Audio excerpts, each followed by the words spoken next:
Genesis chapter 44.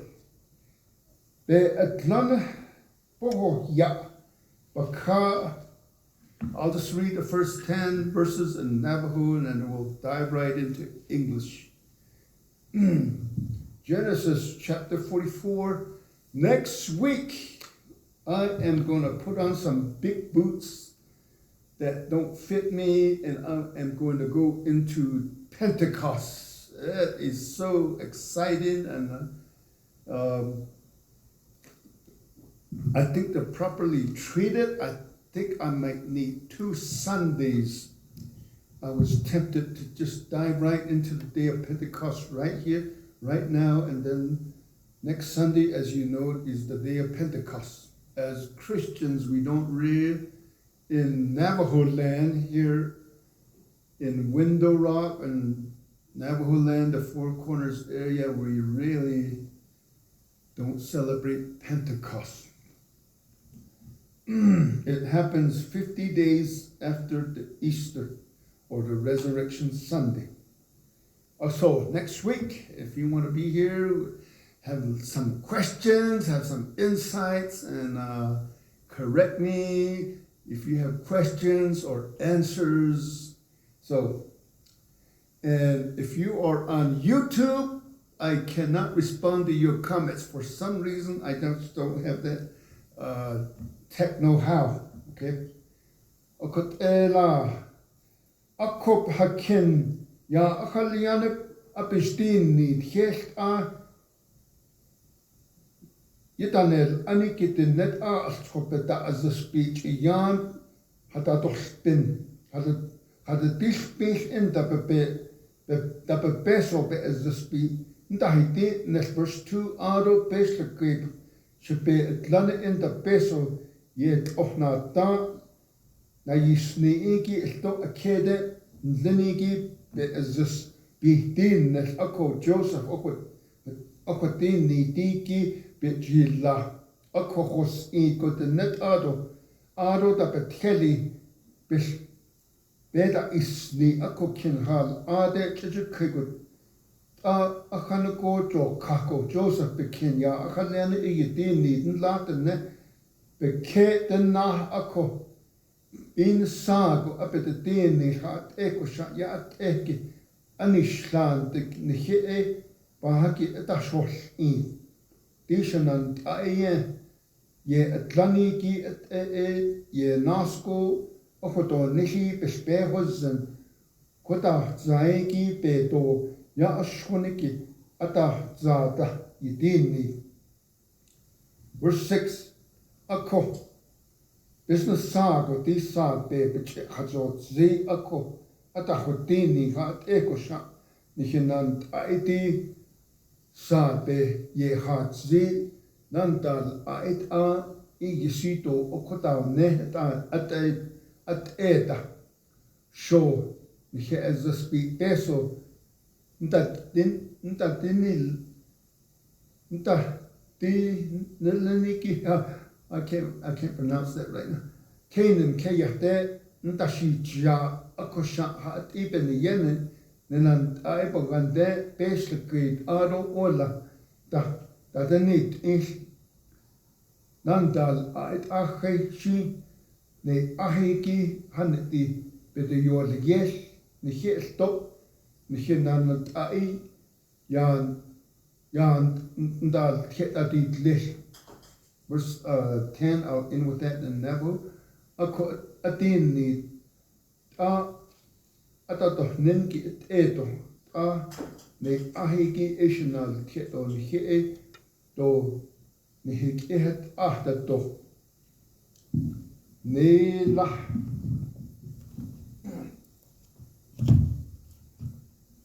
Genesis chapter 34.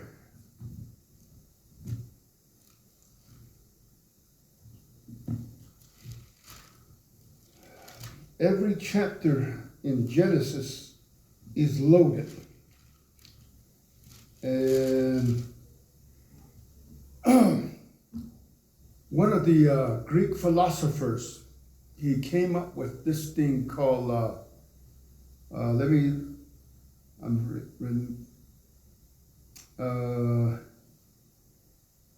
What was that thing called? I failed to write it down. There's 3 items that you need to know to make a great speech, to persuade somebody.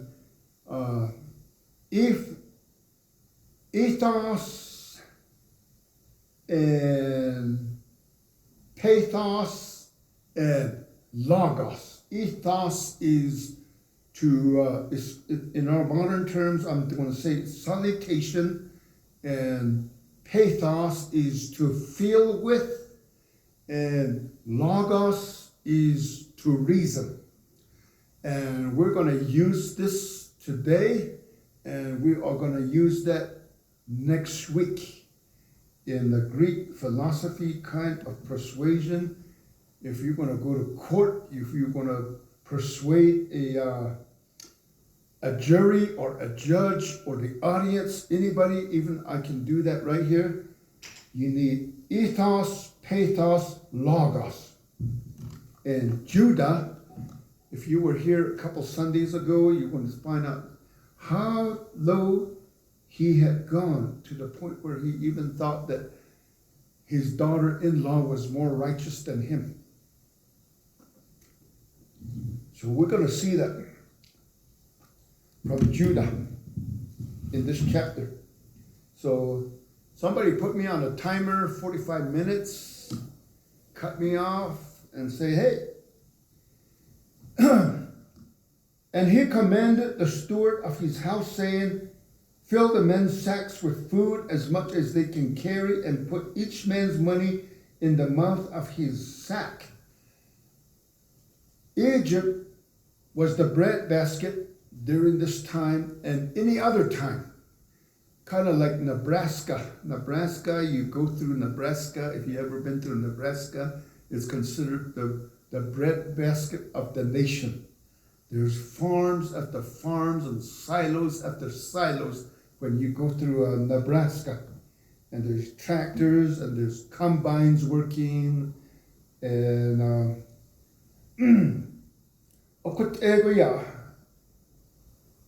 she also put my cup, the silver cup, in the mouth of the sack of the youngest, and his grain money.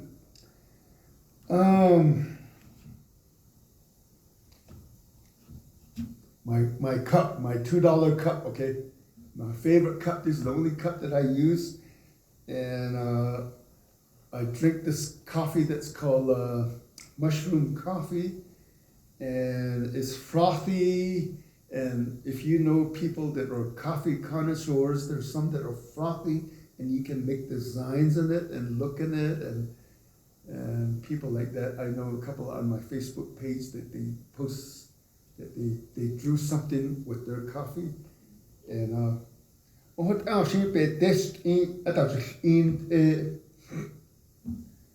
and Joseph, being in his position, remember the cupbearer from the past chapters. This is the cup that is used to make predictions, to look to the future. The same way. Joseph had his own cupbearer. It was a position of trust.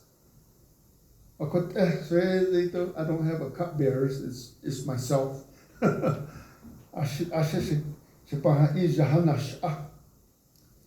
So he did according to the word that Joseph had spoken. As soon as the morning dawned, the men were sent away, they and their donkeys.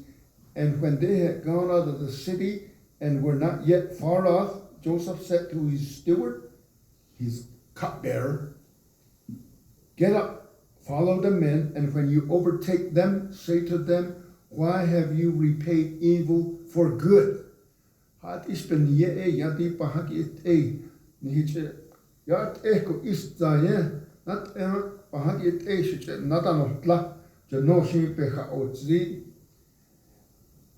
The cupbearer is a position of trust. Sometimes I understand in the old times, in the king or the pharaoh, whoever, they don't want to be poisoned. They went back to their childhood. Whoever was friends with that, their lifelong friends, they made them cupbearer, because they know that they wouldn't, or possibly they wouldn't poison them. Okay. And this, and not this, the one from which my Lord drinks, and with which he indeed practices divination, you have done evil in so doing. In Navajo terms, in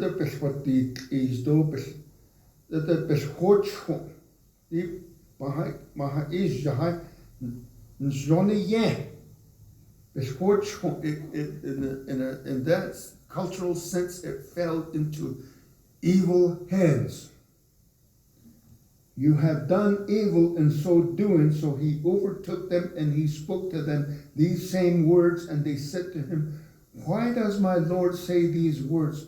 Far be it from us that your servants should do such a thing.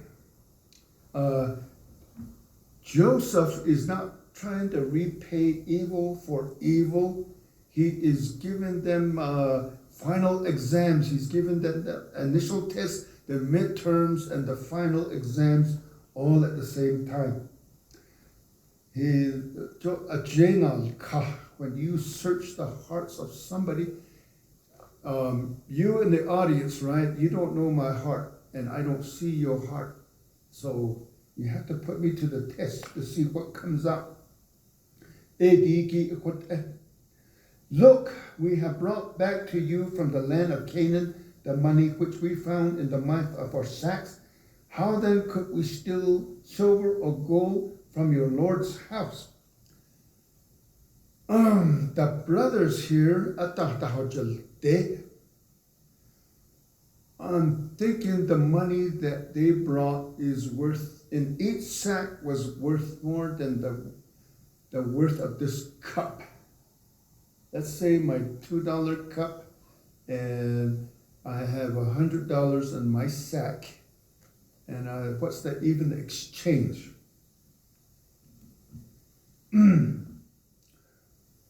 With whomever your servants it is found, let him die. And we also will be my Lord's slave. In a sense, they are still brash. They're like Peter. And Reuben, later on in a couple chapters, his father is going to tell him, you are unstable as water.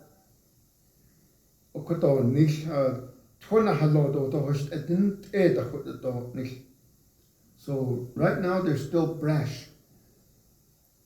With whomever of your servants it is found, let him die. And we also will be my Lord's slaves.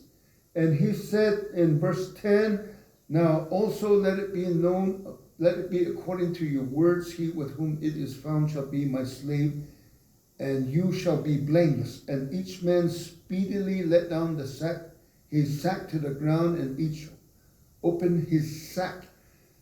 The brothers are confident, and they're like, we don't have the cup, so we have nothing to hide. We won't plead the fifth, and we won't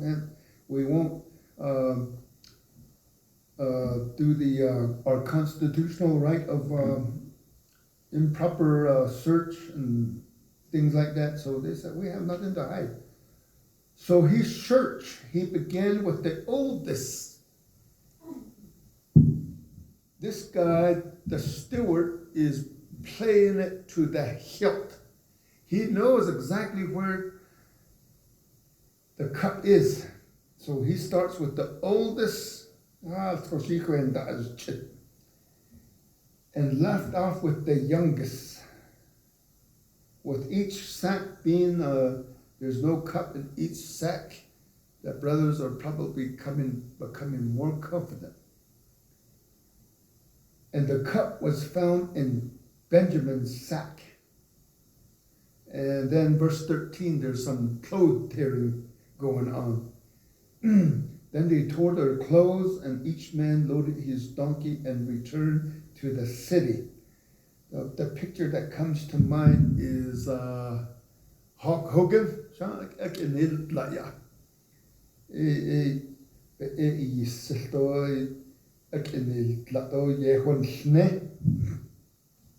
So Judah and his brothers, Judah is mentioned here first. I want you to notice that this is the book of Genesis is like a transition.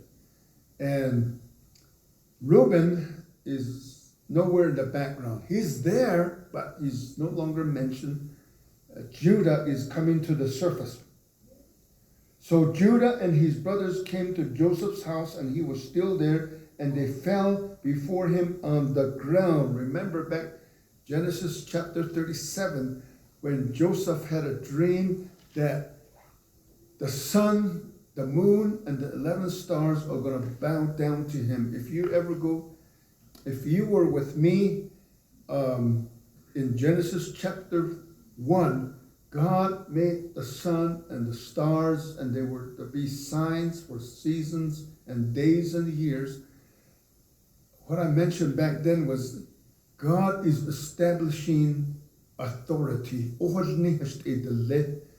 Next Sunday, we go into the day of Pentecost. The sun is going to turn to dark and the moon turn to blood. We're going to talk about that authority.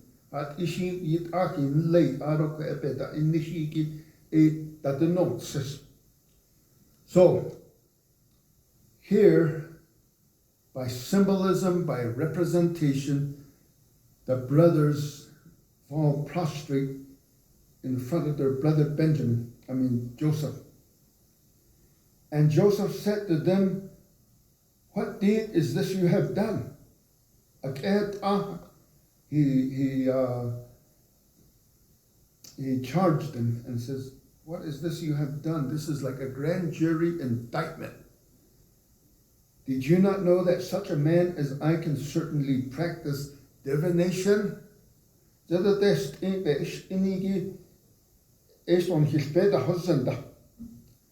Up to this point, Joseph is playing it to the hilt.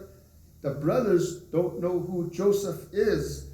He knows everything about them, their background, the way that they were born in their succession, and from oldest to youngest.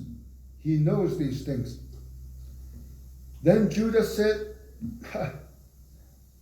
"What will we say to my Lord? What shall we speak?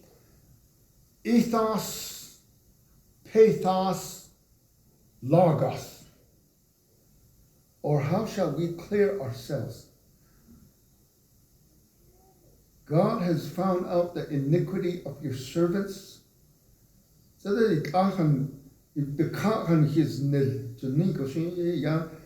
This is Judah's confession. I think this is when we confess our sins, in a sense, this is how we are to do it. "Here we are, my Lord's slaves, both we and also and he also with whom the cup was found."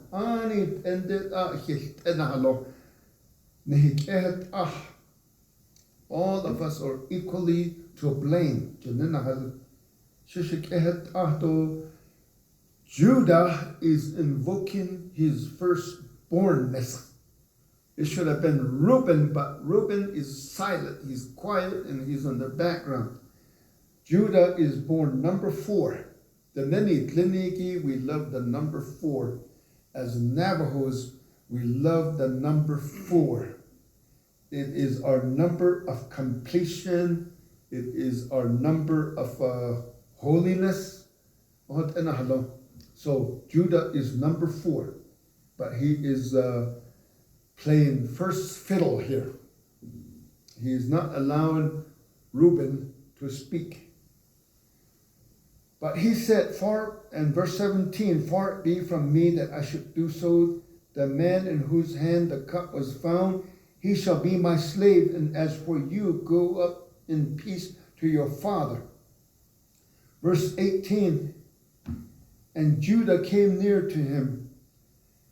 Bible commentators are saying it's like from me, the distance from me to Daryl. That's about how far they are from him, because the Egyptians would not allow Hebrews to come that close, and for identification purposes, probably is that proper distance. And Judah, I'm thinking he's like,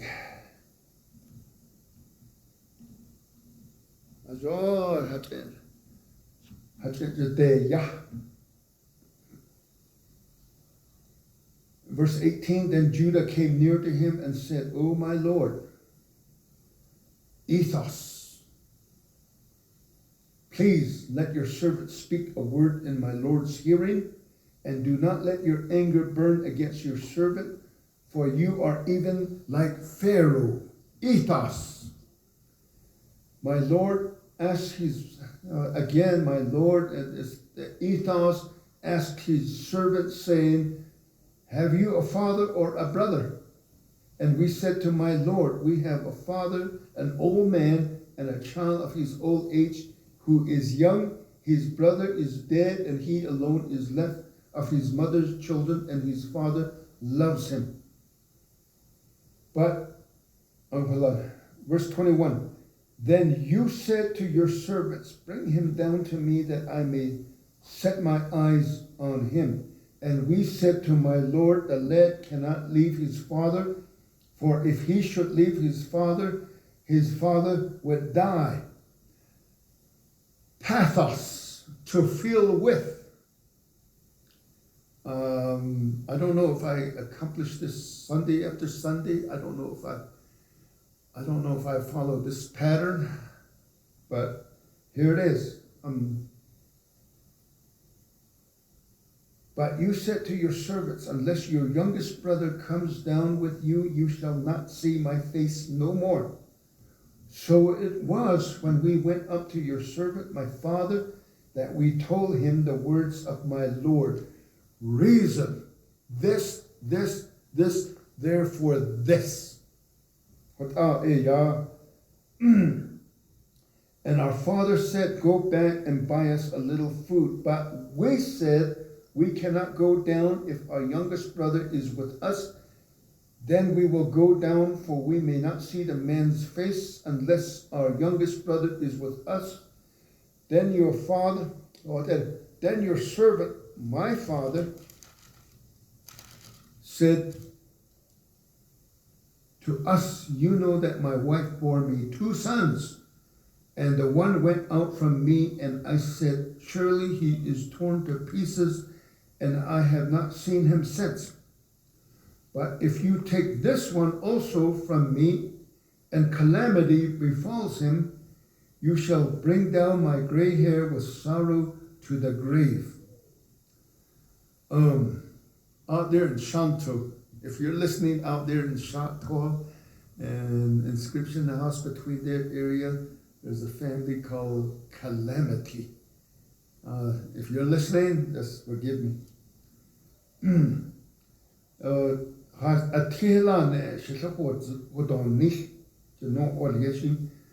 Now therefore, when I come to your servant, my father, and the lad is not with us, since his life is bound up in the lad's life, it will happen when he sees that the lad is not with us, that he will die. So your servants will bring down the gray hair of your servant, our father, with sorrow to the grave. Judah and all the other brothers up in the previous chapters, it seemed like they just looked out for number one themselves. The last time that they saw Joseph, he was in a pit, and he was screaming, let me go, or He was wailing, and this is going to come to play later on in the next chapter. Maybe we'll go back in June to chapter 45. So like I said, next week we're going to take a detour and we're going to treat Pentecost. I have never seen anybody on the Navajo Nation treat the Pentecost similar to, I have never seen anybody on the Navajo Nation treat the Transfiguration. So I'm going to finish up. Verse 32, for your servant became surety for the lad to my father, saying, I will not bring him back to you, then I shall bear the blame before my father forever. My advice when it comes to co-signing for a vehicle, don't do it. In a sense, Judah co-signed for his brother, so that brother can go down to Egypt and they can get food. So that our ship in the yen, when you co-sign for a vehicle, when the person that is buying the vehicle fails to make a payment, what happens to yours? You are expected to pay. So let's say they miss a payment, 2 payments, 3 payments, a whole year, you are liable. So Judah put himself in that position. So the artist is Ilya. He says in verse 32, let me read it again. For your servant Judah is putting himself on the spot, became surety for the lad to my father, saying, if I do not bring him back to you, then I shall bear the blame before my father forever. That was the contract. In the old, during those times, that was a contract. Now, therefore, please, let your servant remain instead of the lad as a slave to my Lord, and let the lad go up with his brothers.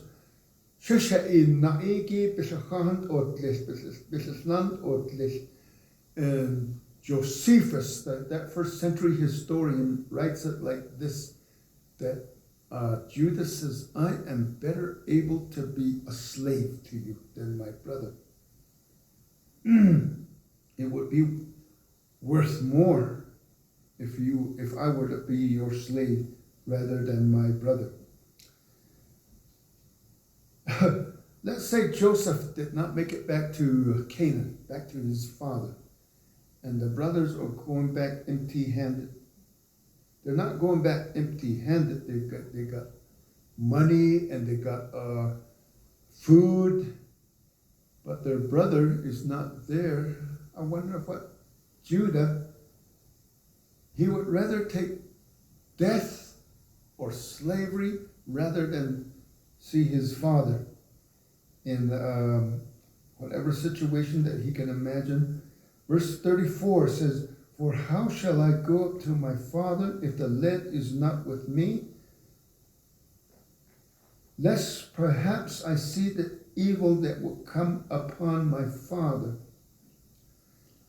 With that, I'm going to end the Sunday school lesson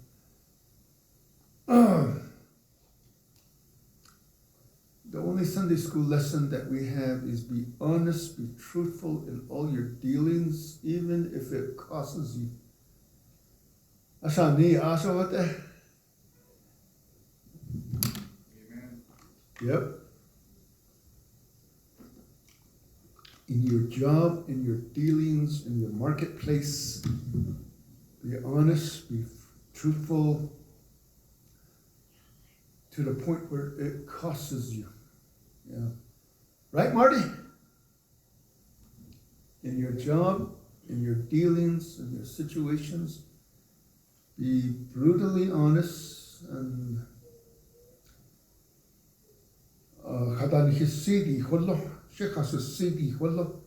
there are people that are inspecting your life, and there are people that are inspecting my life on purpose to see what would come to the surface. So, like I said earlier, I have a coworker that I had a dealing with, and so have you. Alrighty. I don't know if that's a Sunday school lesson. I think.